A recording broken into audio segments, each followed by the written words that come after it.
আসসালামু আলাইকুম ফ্রেন্ডস, সবাই কেমন আছেন? আমরা আলহামদুলিল্লাহ ভালো আছি। আরও একটি নতুন ভিডিও নিয়ে আপনাদের সামনে হাজির হয়ে গেলাম। আজকে বারান্দা বাগানের একটি ভিডিও নিয়ে এসেছি আপনাদের সামনে। এখানে দেখতে পাচ্ছেন একটি টমেটো। এই টমেটোগুলোর বীজ আমি বের করে নিয়েছি। এই টমেটোর বীজগুলো থেকে আমি কিভাবে টমেটোর চারা তৈরি করব তা নিয়েই আজকের আলোচনাটা। এখানে আমি সলিড মাটি নিয়ে নিয়েছি। একটু বেলে মাটি হলে ভালো হয় বীজ ফোটানোর জন্য, তবে যে কোনো ধরনের মাটি হলেই হবে।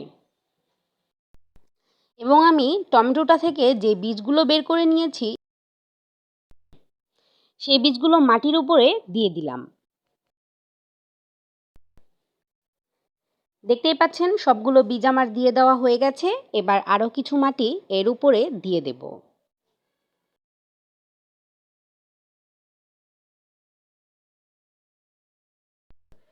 যদি আপনারা গাছগুলো নভেম্বর অথবা ডিসেম্বর মাসে রোপণ করে থাকেন তাহলে কিন্তু খুব তাড়াতাড়ি বীজ ফুটে যাবে। ৩ থেকে ৭ দিন সময় লাগে টমেটোর বীজ ফুটতে।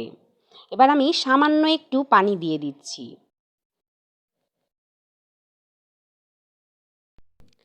আপনারা কিন্তু চাইলে এইভাবে বাহির থেকে বীজ কিনে এনেও টমেটো গাছটার চারা তৈরি করতে পারেন। তবে ঘরে থাকা টমেটো দিয়ে চারা তৈরি করলে জানা যায় যে আমি কী ধরনের জাতের টমেটোটা রোপণ করলাম এবং কী ধরনের ফল পাওয়া যাবে। এটা আগে থেকেই জানা যায়, এর জন্য একটু সুবিধে হয়। এখন আমি এই পাত্রটা হালকা রোদে রেখে দেব। দেখতেই পাচ্ছেন এটা হচ্ছে ৩ দিনের ছবি। ৩ দিন পর আপনারা হয়তো খেয়াল করলে দেখতে পাবেন বিচিগুলো সামান্য একটু ফুটেছে। তবে হয়তো ক্যামেরাতে ধারণ করা যাচ্ছে না, একদমই অল্প একটু ফুটেছে।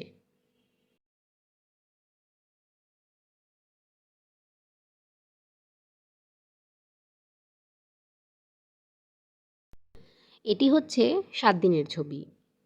দেখতেই পাচ্ছেন একদম বীজগুলো ফুটে চারা তৈরি হয়ে গেছে।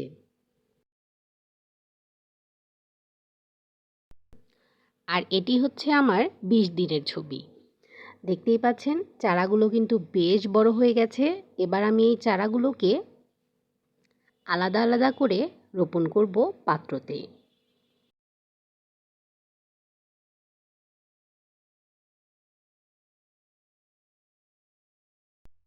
আর এগুলো কিন্তু আমি একদমই বারান্দাতে করেছি।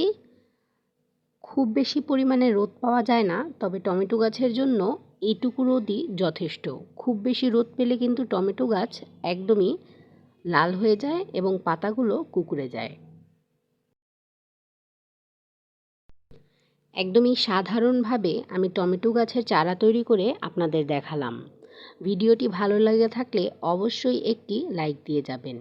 আর এই চারাগুলোই কিন্তু ফুল আসা শুরু করে দিয়েছে, তাই আমি চারাগুলো এখন আলাদা আলাদা করে রোপণ করে দেব। চারাগুলো রোপণ করার জন্য আমাদের প্রয়োজন মাটির। মাটিগুলো আমরা কিছু সার দিয়ে চারা রোপণের জন্য তৈরি করে নেব। আপনাদের কাছে যদি এই ধরনের সার হাতের কাছে না থাকে তাহলে আপনারা জৈব সার বিক্রি করে ৫০ টাকা অথবা ৬০ টাকা কেজি সেই জৈব সার মাটির সাথে মিশিয়ে রোপণ করতে পারেন। এখানে আমি নিয়েছি সলিড মাটি, আর নিয়েছি কিছু সবজির খোসা, আর নিয়েছি গোবর সার। সবজির খোসা তো আমাদের সকলের ঘরেই থাকে, তবে গোবর সারটা যদি আপনাদের কাছে না থাকে তাহলে এটা স্কিপ করতে পারেন।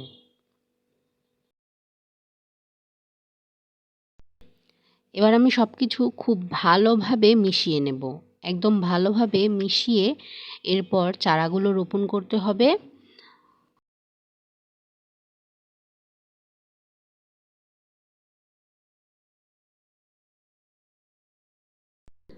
আর আপনারা যদি চারা তৈরি করার ঝামেলাতে না যেতে চান তাহলে কিন্তু চারা আপনারা কিনে এনে এরপর এইভাবে রোপণ করতে পারেন।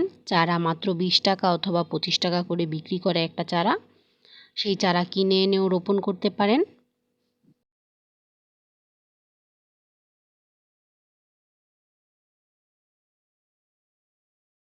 ঠিক আমি যেইভাবে মাটি তৈরি করছি এইভাবে মাটি তৈরি করে রোপণ করলে কিন্তু আলহামদুলিল্লাহ অনেক ভালো ফলন পাবেন। কারণ আমি গত কয়েক বছর যাবতই বারান্দাতে ঠিক এইভাবে গাছ রোপণ করে আসছি এবং অনেক ভালো ফলন পেয়েছি। আপনারা আশা করি গতবারও দেখেছেন বারান্দাতে অনেক ভালো টমেটো হয়েছিল। আর এখানে আমি একটি পাত্র নিয়ে নিয়েছি। এই পাত্রটা আমি গতবার ব্যবহার করেছি। এই পাত্রটায় ছিদ্র রয়েছে। আর পাত্রর নিচে আমি দিয়ে দিয়েছি কিছু সুপারির খোসা। আপনারা চাইলে এখানে নারকেলের খোসাও ব্যবহার করতে পারেন। এতে করে ড্রেনেজের যেই পানিটা থাকে সেটা খুব ভালোভাবে বেরিয়ে যায়। গাছে যে আমরা পানি দেব সেই পানিটা খুব ভালোভাবে বেরিয়ে যায়। কোনো রকমের পানি আটকে থাকে না। আর টমেটো গাছের জন্য কিন্তু এইটাই ক্ষতি। আর টমেটো গাছে যদি পানি আটকে থাকে তাহলে কিন্তু টমেটো গাছের গোড়াটা পচে যাবে। এবার আমি আস্তে আস্তে এই টবগুলোর মধ্যে সবগুলো মাটির মিশ্রণ তুলে নিচ্ছি। কারণ এই টবগুলোর মধ্যেই আমি চারাটা আলাদা আলাদা করে রোপণ করব। আর এখানে যে আমি সবজির খোসাগুলো দিয়েছি এগুলো কিন্তু মাত্র 3 থেকে 5 দিনের মধ্যেই পচে একদম মাটি হয়ে যাবে। আর এইটাই খুব ভালো একটা সার। আর গোবর সারটা আপনারা টমেটো এবং কাঁচামরিচ গাছে খুব বেশি দিতে যাবেন না, তাহলে কিন্তু গাছ কুঁকড়ে যাবে। আর আমি এটা অর্ধেকটা পাত্র ভরলাম, সম্পূর্ণ পাত্র ভরবো না। কারণ এখানে সার মেশানো আছে, সম্পূর্ণ পাত্র ভরা যাবে না, আমি গাছটাও রোপণ করব। তার জন্য একটু খালি রাখলাম। আমি আরও একটা পাত্র ভরে নিচ্ছি। আর এখানে কিন্তু আমার সবগুলো পাত্রই 5 লিটারের করে।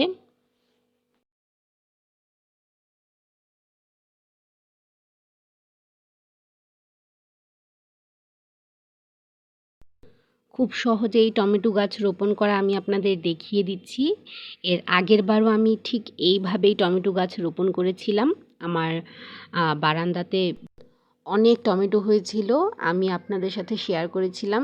যারা এখনও দেখেননি তারা চাইলে দেখে আসতে পারেন।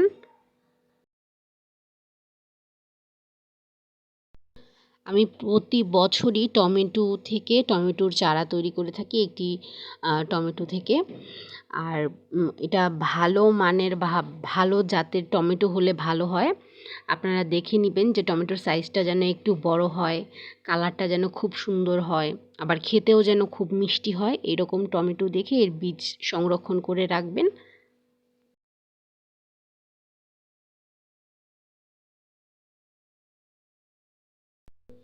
আমি আস্তে আস্তে সব পাত্রের মধ্যেই এই সারযুক্ত মাটিটা নিয়ে নিয়েছি। এবার আমি চারাগুলো রোপণ করে নেব। এই তো চারাগুলো 4টা চারা রয়েছে আমার এই জায়গায়। চারাগুলো আমার আলাদা করতে হবে।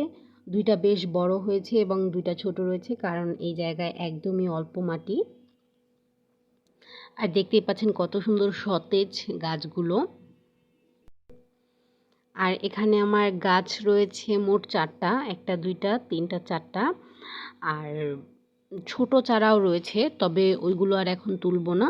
শুধুমাত্র বড় যেই চারাগুলো সেই চারাগুলো আমি রোপণ করে দেব। এই তো চারাগুলো আমি আলাদা করে নিয়েছি। এটা খুবই সাবধানে করতে হয় চারাটা আলাদা। আর দেখতেই পাচ্ছেন প্রচুর পরিমাণে কিন্তু শিকড়ে ভরে গেছে সম্পূর্ণ পাত্রটা। আমি আসলে ছোট পাত্রে রোপণ করেছিলাম। চারা ছোট পাত্রে রোপণ করতে হয়। এবার আমি চারাগুলো রোপণ করে নেব। দেখতেই পাচ্ছেন একটি চারা আমি অলরেডি রোপণ করে নিয়েছি। আর আমি আপনাদের এর প্রসেসটা দেখিয়ে দিচ্ছি। আর আমি কিন্তু উপরে একদম সলিড মাটি ব্যবহার করেছি, কোনো সারযুক্ত মাটি না, একদমই সলিড মাটি। কারণ সারযুক্ত মাটি যদি আমি উপরে দিয়ে থাকি তাহলে কিন্তু গাছের গোড়াটা পচে যেতে পারে। সেই জন্য আমি একদমই সলিড মাটি ব্যবহার করেছি। আমি উপরটায় কীরকম মাটি ব্যবহার করেছি আমি আপনাদের দেখিয়ে দিচ্ছি। এই দেখুন, একদমই সলিড মাটি। এটা কিছুটা বেলে মাটি রয়েছে এর সাথে। আর এই মাটিগুলোতে কোনো ধরনের পোকামাকড় কোনো কিছু নেই, এগুলো চেলে রোদে দেওয়া মাটি।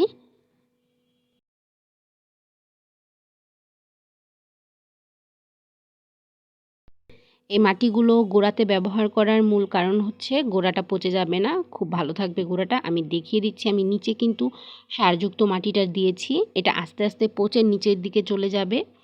আর এর শেকড়টা এর উপরে দিয়েছি আমি, যেন শেকড়েও কোনো ধরনের ক্ষতি না হয়।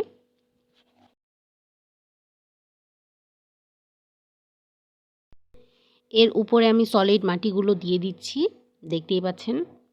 আর আপনারা চাইলে এই সারযুক্ত মাটিটা তৈরি করে কিছুদিন রেখে দিয়ে এরপর কিন্তু এই গাছটা রোপণ করতে পারেন, তাহলেও সেক্ষেত্রেও ভালো হয়। তবে আমার গাছগুলো বড় হয়ে গেছে আর ফুলও চলে আসার সময় হয়ে গিয়েছে, তাই আমি আর দেরি করলাম না, এখনই রোপণ করে দিচ্ছি। আর দেখুন আমি সলিড মাটিগুলো দিয়ে দিয়েছি, এবার এটা রোপণ করে নেব।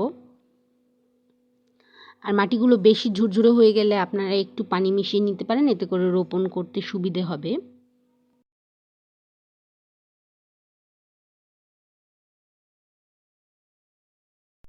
এই তো সবগুলো গাছই আমি রোপণ করে নিয়েছি। আর এবার এটা আমি বারান্দাতেই রাখবো, বারান্দার নিচের সাইডেই রাখবো। আর কিভাবে রাখবো আমি আপনাদের একটু দেখিয়ে দিচ্ছি।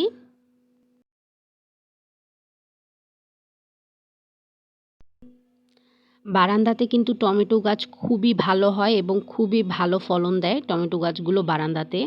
বিশেষ করে কাঁচামরিচ এবং টমেটো অনেক ভালো হয় বারান্দাতে।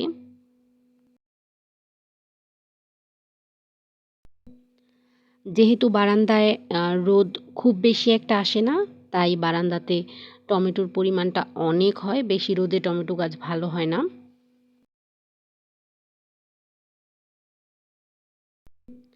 এবার আমি আপনাদের দেখিয়ে দিচ্ছি কিভাবে আমি রাখবো গাছগুলো।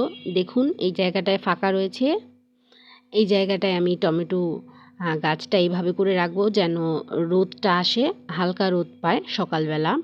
আর গাছটা পাত্রটা আমি এইভাবে একটু সাইড করে দেব, নিচে কিছু একটা দিয়ে এইভাবে সাইড করে দেব যেন খুব ভালোভাবে রোদটা পায়। আজকে এ পর্যন্তই। সবাই ভালো থাকবেন, সুস্থ থাকবেন এবং ভিডিওটি ভালো লেগে থাকলে অবশ্যই একটি লাইক দিয়ে যাবেন। আর আপনি যদি আমার চ্যানেলে নতুন হয়ে থাকেন তবে প্লিজ চ্যানেলটা সাবস্ক্রাইব করবেন। আল্লাহ হাফেজ।